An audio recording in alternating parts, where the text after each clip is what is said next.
আউফ ইবনে মালিক রাদিয়াল্লাহু তাআলা আনহু থেকে বর্ণিত, তিনি বলেন, আমি একদা রাসূলুল্লাহ সাল্লাল্লাহু আলাইহি ওয়াসাল্লামের নিকটে আসলাম।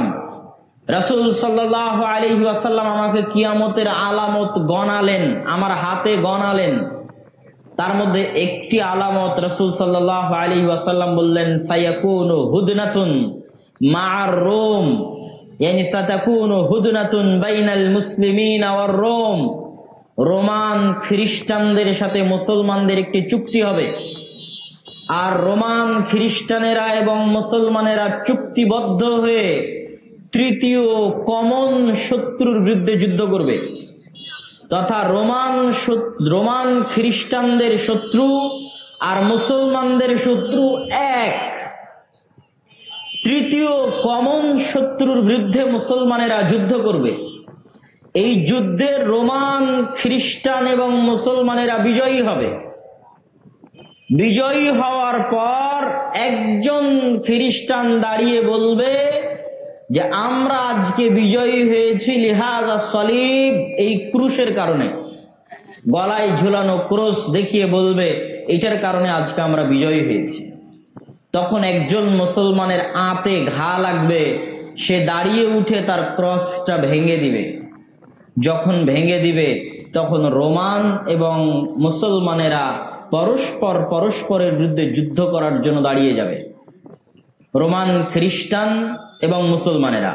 সেই যুদ্ধের বর্ণনা রাসূলুল্লাহ সাল্লাল্লাহু আলাইহি ওয়াসাল্লাম হাদিসে বিস্তারিত বর্ণনা করছেন। عن أبي هريرة رضي الله تعالى عنه أنه قال قال رسول الله صلى الله عليه وسلم আবু হুরায়রা রাদিয়াল্লাহু তাআলা আনহু থেকে বর্ণিত, তিনি বলেন রাসূল সাল্লাল্লাহু আলাইহি ওয়াসাল্লাম বলেছেন, লা তাকুমুস সাআহ, কিয়ামত ততদিন পর্যন্ত সংঘটিত হবে না, হাত্তা ইয়ানজিলার রোম বিল আ'মাক আও বিদাবিক, যতক্ষণ না রোমান খ্রিস্টানেরা অবতীর্ণ না হচ্ছে সিরিয়ার আমাক এবং দাবেক নামক জায়গায়। বর্তমান সিরিয়ার হালব নগরী থেকে অনতি দূরে তুরস্ক এবং সিরিয়ার সীমান্তবর্তী অঞ্চলে, বর্তমান তুরস্কের সীমানা এবং বর্তমান সিরিয়ার সীমানা, এই সীমান্তবর্তী অঞ্চলের জায়গার নাম হচ্ছে আমাক এবং দাবেক, এখনো ওই নামেই আছে। এই আমাক এবং দাবেক জায়গায় যতক্ষণ না রোমান খ্রিস্টানরা অবতীর্ণ না হবে মুসলমানদের বিরুদ্ধে, ফায়াখরুজু ইলাইহিম জাইশুম মিনাল মাদিনা, আর তাদের বিরুদ্ধে যুদ্ধ করার জন্য মদিনা মুনাওয়ারা থেকে মুসলমানদের একটি সেনাবাহিনী রওনা হবে। রাসূলুল্লাহ সাল্লাল্লাহু আলাইহি ওয়াসাল্লাম বলছেন, মদিনা মুনাওয়ারা থেকে বের হওয়া সেই মুজাহিদ বাহিনী খেয়ার ও আহলিল আরজ, তৎকালীন বিশ্বের সর্বোত্তম, সবচেয়ে শ্রেষ্ঠ, সবচেয়ে দামি, সবচেয়ে আল্লাহওয়ালা পরহেজগার মানুষ হবে।